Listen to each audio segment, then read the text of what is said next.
Lundi 13 octobre 2025, le nouveau microscope électronique en transmission Operando a été inauguré. Il s'intègre à la nouvelle plateforme européenne de microscopie électronique pour l'étude des nanomatériaux de l'Institut de physique et chimie des matériaux de Strasbourg. L'acquisition de ce nouveau microscope Operando offre des résolutions spatiales et temporelles inédites en France.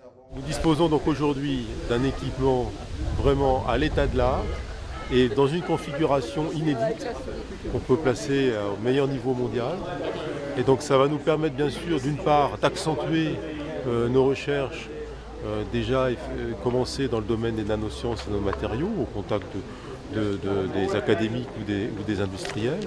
Mais bien sûr, c'est un outil qui va permettre de former des gens, de former déjà nos personnels qui vont pouvoir acquérir de nouvelles compétences en utilisant cet équipement, en faisant fructifier donc, cet investissement, mais aussi en formant des étudiants, beaucoup de doctorants et de post-doctorants. L'ouverture de cette plateforme aux partenaires européens et internationaux renforce le leadership scientifique, la compétitivité et l'attractivité du site strasbourgeois.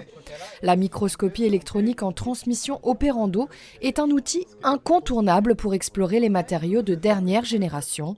Ses domaines d'application seront par exemple la santé, l'énergie ou encore l'environnement. Un microscope électronique en transmission est un microscope qui utilise un faisceau d'électrons accélérés à très grande vitesse pour traverser l'échantillon étudié. Donc l'interaction entre le faisceau et l'échantillon produit des signaux qui peuvent nous renseigner sur la composition et sur la structure de la matière étudiée, et tout ceci à l'échelle atomique.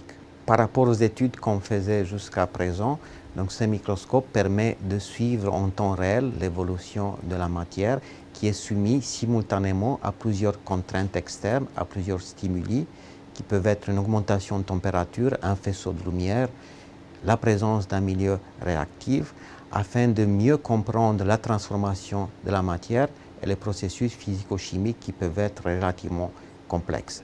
Donc cette capacité d'étude d'objets qui est soumis en même temps à plusieurs sollicitations externes est assez unique dans le monde en microscopie électronique. Donc, ce microscope permet aussi d'étudier des processus rapides avec des échelles de temps caractéristiques inférieures à la milliseconde, ce qui est indispensable pour nous aujourd'hui pour pouvoir étudier par exemple des processus de synthèse ou d'élaboration des nanomatériaux ou des systèmes physico-chimiques en général. Le coût de cet équipement est de 3,3 millions d'euros. Son acquisition est rendue possible grâce au soutien financier de l'État, la région Grand Est, l'Eurométropole de Strasbourg, l'Union européenne, le CNRS, l'Université de Strasbourg et la Fondation Jean-Marie Lehn.